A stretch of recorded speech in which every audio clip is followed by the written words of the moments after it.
Well, Rita, it's been pretty soggy out there for many of us, hasn't it, today? Still some outbreaks of rain. We've got a lot of big puddles around, lying surface water on the roads, for instance. And we've got some heavy showers moving in from the southwest. So this is the picture in Dawlish in Devon, taken a little earlier from one of our weather watchers.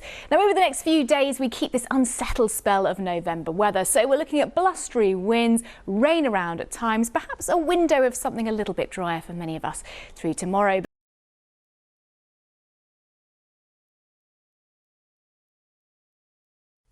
Good afternoon. It has been a very wet and blustery day so far. This afternoon it's turning a little more showery in nature. Still quite blustery though. The leaves just about clinging on to the trees, as you can see here in Perivale. You'll notice in the wings though, waiting is our next system. Heavy rain on the way overnight, and the Met Office has a yellow weather warning in place for that rain. Now widely 15 to 20 millimetres of rain. Some places could get more, and of course it's falling on saturated ground, so could lead to some localised flooding. That warning in place until Thursday morning. And I do recommend coming down here. I've got the mulled wine. I got a mince pie earlier from guess who? Gemma Collins. What a great night. The weather's been pretty grim, on and off showers, and we've got a bit more of that tomorrow, particularly later on. Hello again. I hope you had a lovely day. Imagine coming home to this beautiful sunset. Isn't that gorgeous? That was last night. Rather showery out here tonight, and then a bit of a damp start tomorrow morning. That rain never completely disappearing. The day does improve a bit tomorrow, but as we go into the latter part of the afternoon and evening, things turn wet and windy again. In fact, we have got a yellow weather warning in place for rain to the south and east of Greater London, because that rain's falling on this already saturated ground. Do watch out for a bit of localised flooding, difficult driving conditions, difficult walking conditions as well. Anyway, we've had some beautiful weather watcher pictures this evening showing the sunset, the rainbows, but what a soggy dog walking day it has been, hasn't it? We've had a thorough soaking if you've been out and about. You can see the rainfall in the last few hours. It's still across Scotland at the moment, so some tricky travel conditions, and heavy showers are sweeping in behind. So some of the wettest places have had 50 to 75 millimetres of rain in the past 12 to 18 hours. No wonder we've got flood warnings out in parts of southeast England and across Scotland. And the rain, the weather fronts, the low pressure's relentless. This shows the rainfall accumulating throughout the rest of the week, and some parts of Highland Scotland, as you can see, may get in excess of 80 millimetres of rain. And that's despite today's weather. Yes, not so sparkly today, Riz, but by the end of the week, we might have something sparkly on the floor by Saturday, but I'll get onto that. Today, we woke up to a rather gloomy start. Lots of cloud around.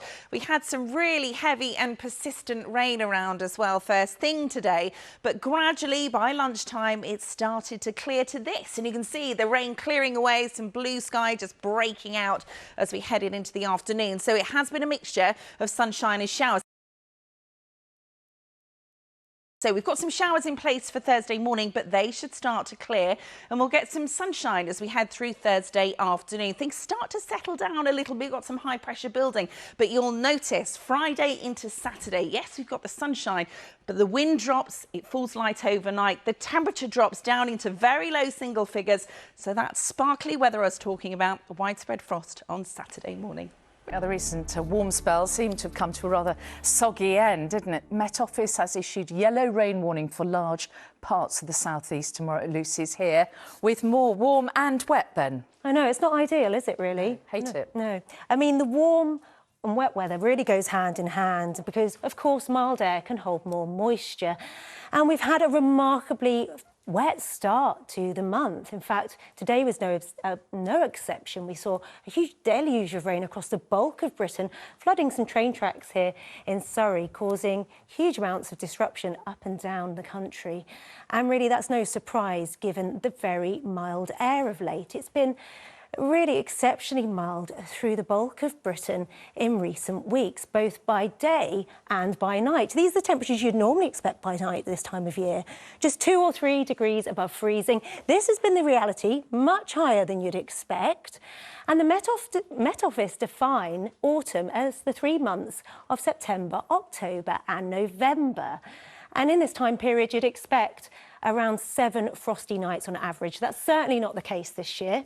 We've barely seen a widespread frost at all, but that's all set to change into this weekend as temperatures dip. Well, so much colder as we approach the end of the week as temperatures fall, colder and clearer. In the meantime, business as usual, blustery winds and a good deal of bright weather, but bursts of rain to come. And much of the action rolling in from the mid-Atlantic in the next 24 to 48 hours. A low pressure system bringing gusty winds and yet more wet weather, intense blustery downpours with rumbles of thunder and some hail thrown in for good measure before it settles down towards the weekend. Clearer, calmer and colder with the return of frosty, as well as the chance of some icy nights. Winter hazards for the first time this season. So quite autumnal for the time being. A taste of winter this weekend, I think. OK, I'll take that. Lucy, thank you.